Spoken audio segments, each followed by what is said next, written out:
Okay, so I'm here with NFL legend Rick Upchurch. Played for the Broncos for 9 years, right? Yes, What years? What absolutely. years were those? Those are 1975 to 1983. Right on, Hmm. right on. So, Rick, we're a company. We're Alpha Flow Athletics. We train athletes on the mental side, not necessarily like the physical side, because there's a lot of people that do that already. Sure. But the mental side. So, in your opinion, like on a percentage basis, like 60-40, where do you rank like the mental side versus the physical side? I rank it 100%. I'm Okay. sorry. Yeah. No. That's yeah. And you have to have the mental capacity. Everybody's physical. Everybody's got Yeah. that physical tenacity, the body. They've worked out. They did the cross training, Right. all of those things to prepare their body, right? Yeah. But just like with a car, if you don't put the right gas in the car, it don't run right. And that's the same thing I feel like with the mind. The mind drives the car. It tells you, man, you can go to the next level. It tells you that I can do this. It tells you that I won't break down. The mind, man, I think controls everything. And it really does. I mean, because we deal with athletes all the time that they have such high expectations. Since they were kids, they were playing sport. It doesn't matter. Like let's take football for example. Hmm. They're playing when they're kids, and then they get to the college level, and then they, sometimes if they're not strong up here, they crumble. And Absolutely. and it's sad because they're great athletes like physically. Right. They're physically built like you're saying. They're well oiled, Right. right? But if you don't put like you said, you don't put the right gas in them up here in the mind, it's kind of tough. So was there ever a point in your career like that you like had to like really work on yourself up here in the mind? Like Absolutely. Every day. yeah, Not just every so often, but it was every day. For me, I was a running back in high school, running back in college. They had me returning punts and kickoffs just like I did when I, when you played came the into the NFL, yeah, National Football League. So I had to prepare my mind to do four jobs: running back, yeah, wide receiver, kick and punt return. So each game I went into, I said, man, I practiced all week for this. So mentally, all week I was preparing myself for game day to be able to go out and do those four jobs. yeah, and like as a punt returner, I mean, everyone's watching you, right? Like Yeah, I mean, you're the guy that's getting the ball like when it first kicked off. So yeah.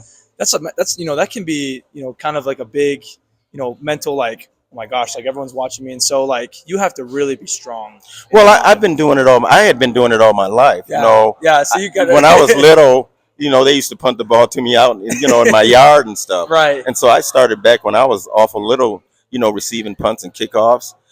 Did it in high school, did it in college, Right. and did it at the pro level. So for me, I tell everybody it was easy for me because it was something I had been You're just so conditioned used to with. it. Yeah. You're just so used to it. Yeah. So like, what would you say to players that are like struggling like mentally, like right now, like because especially nowadays, like things are a lot easier. Right. Now, right. Mhm. We have the phones, we have Mhm. DoorDash, right? Things just become a lot easier, and so when they're thrown into like these big games, or then they're thrown into these big like opportunities, and like they have a lot of like, I don't know, stress, I guess. Like, Right. what do you think like is your advice to those athletes? My advice was this: you have 10 other guys that are out there, right? Yeah. Those are your partners, man, and they got to have your back.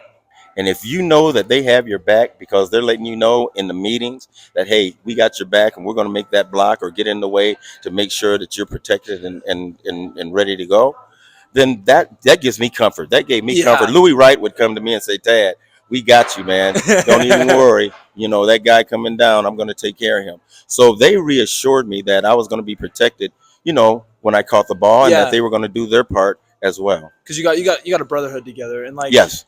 and some sports you don't really have that. Like you take like the sports like tennis, like you're by yourself, right? Like Right. But in football, it's awesome because like you have your teammates with you, and I guess my next question was like it was along the lines of like what was like your favorite like part of playing like or like a game that you played like when you were playing for the Broncos? Like can you like think of like a time that was like your favorite time playing or like a game that was like your favorite that you played in? My favorite game that I played in was against Seattle. Really? It really Okay. was. Seattle, we came out and they jumped on us real quick. I think it was in 1979. Okay. And they jumped on us and they were beating us, man, at home. Yeah. Like we stole something, man. I mean, they were touchdown after touchdown after touchdown. And we were behind going into the late in the third quarter. They brought Craig Morton in to be our quarterback. They had benched Craig and brought Craig in. And Craig comes into the huddle and said, hey, guys, we're going to win this game. And so we're That's sitting there yeah. saying, "Hey, let's at least make it look good." You know what I'm saying, guys? Yeah, you're like I don't know And about winning, but so, let's try not to get like trashed on. yeah, and Yeah. so going into the fourth quarter, man, we mustered up, man, that will, and we got some turnovers. That great defense got some turnovers. Our offense, we scored, and we came back and we won Wow. that game. And a lot of folks don't talk about that game as being one of the best comebacks in Denver Bronco history. And how many points were you down? We were down 24 points going into the fourth Oh quarter. wow. Yeah. In the fourth quarter, not Yes. even just halftime. Right. Holy cow. Dang, that's crazy. Yeah. So like it was just like his energy probably that like brought like the team back, you think? I mean everyone obviously, but like him coming in the huddle and like not mentally being like, okay, let's just play the game. Yeah, let's win this thing. Yeah, he's like, let's win this thing. We're like, looking at him, we're like, what the heck? And let me tell you, after that game, I was exhausted. yeah. I mean, because the defense would get a turnover, we had to get right back out on the field after driving the ball 80 Yeah. yards wow. and that whole deal. So yeah, man, it was crazy. But that's the one. Like I said, in Bronco history and lores, they don't talk about that. But Yeah. that's the single biggest comeback in the history of the Denver Broncos. Wow, and I'm a Seattle fan, so Yeah. So for all those listening, it's okay. Like I'm his fan right now because that's freaking awesome. Because this is when Steve Largent was playing, right? Yes, Steve Largent, Yeah. and David Craig, and Yeah, wow. and those Jim Zorn, Yeah, and those guys. Jim Zorn was playing. Wow, that's amazing. So, Yeah. was there any? This is my other question. Thinking about opponents that you faced Yes. when you're playing. Who was your biggest opponent? Like either team or team like member? I Boy, guess? the team certainly was the Oakland Raiders. The The Raiders. Oakland Raiders, had been, kicking our butts. When I got there in '75, we hadn't won a game against them, except for it was early in the '60s, right? Uh-huh. And so we're saying to ourselves, this has got to stop. Now we got Red Miller coming in. Everybody's saying to us, well, you're not going to do very well this year in 1977. You got a new quarterback, older quarterback. You got Wow. Red Miller coming in as a rookie head coach, and the year before that we went 9-5, right? So Yeah. we knew that we had the potential to be a good team. Red Miller came in and he really, really made us believe that we could win. That's awesome. And he was a taskmaster, and Yeah. and so the number one thing we had to do, and we thought we had to do, was beat the Oakland Raiders because they were the your lead goal. dog. Yeah, Yeah, that they were was the your lead goal. dog in the West.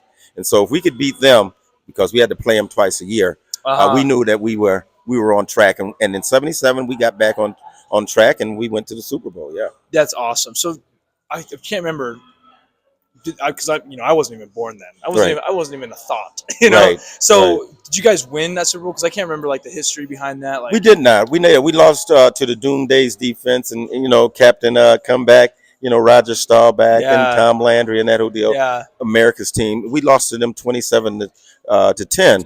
We turned the ball over too many times. I think we turned it over 8 times and lost 4 of those.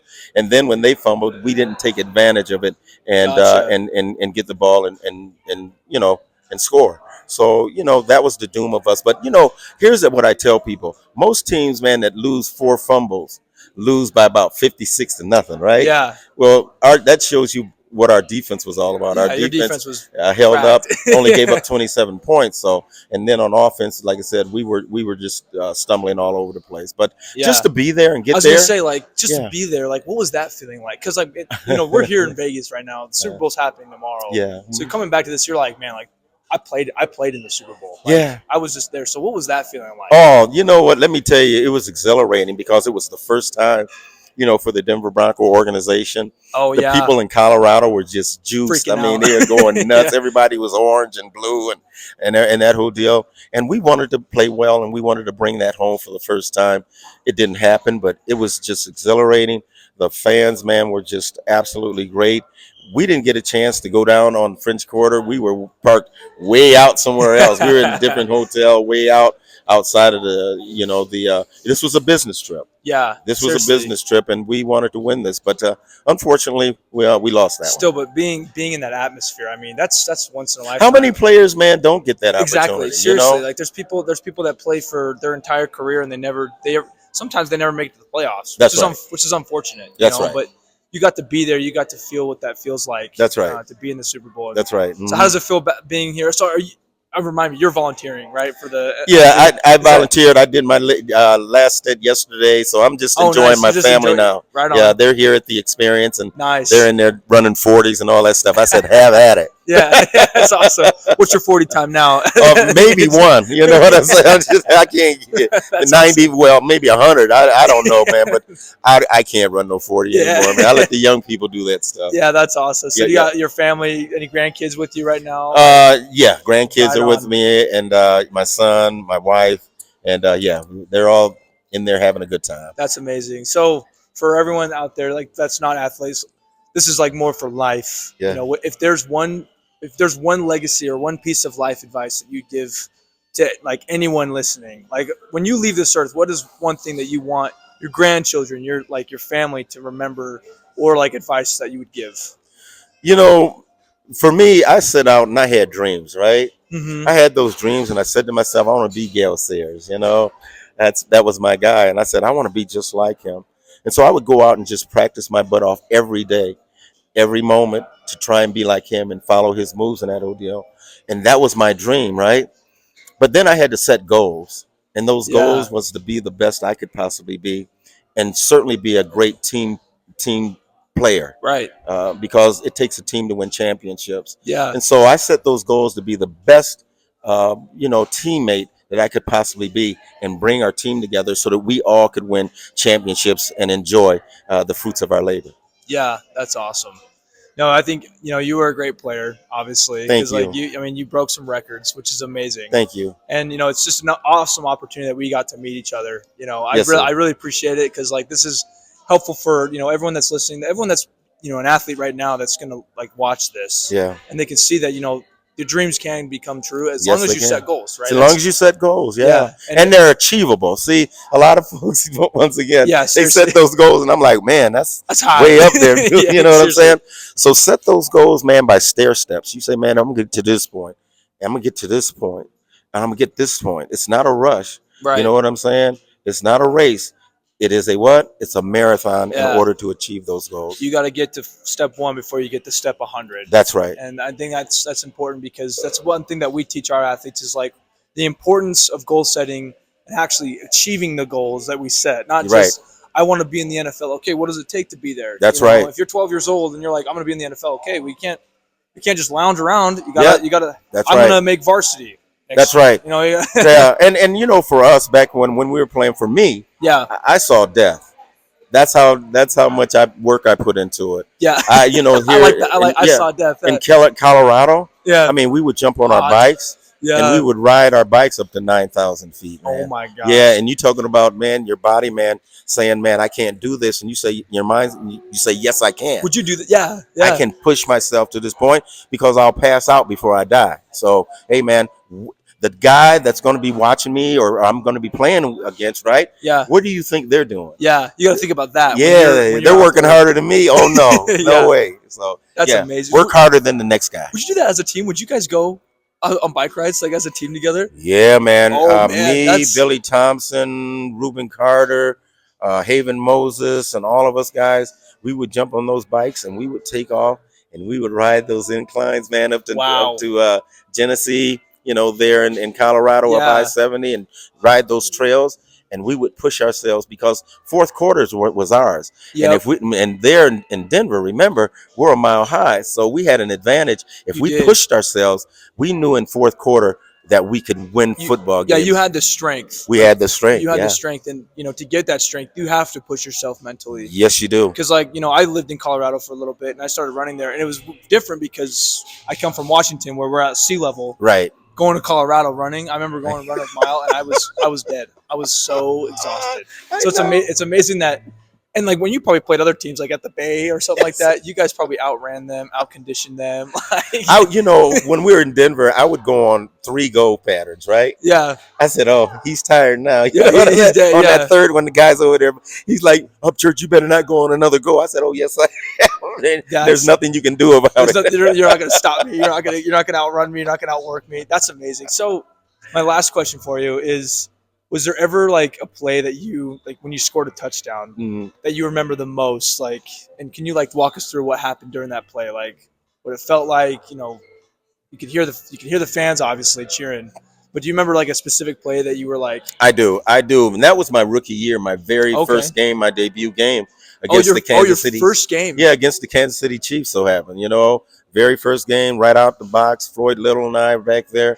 I'm kickoff returns with him, and I'm bright-eyed, bushy. I'm like, oh my gosh, I'm in the National Football League, and wow, so you're feeling jazzed. yeah, and so the first time I touch the ball, I get hit. They crack my helmet. I'm dazed. I'm seeing pink elephants and all kinds of stuff, man. I'm like, oh my It's a different gosh. game. So I go to the sideline, and then Haven Moses, who's the starting wide receiver, he gets hit. His face mask explodes. He comes over the sideline. His teeth are knocked out. His lips are all jacked up. There's blood everywhere. And I Wow. back him up. And so I'm a rookie, and I'm going in. I'm like, oh, I got to start now. That's where I tell people, when the opportunity presents itself, you better be ready.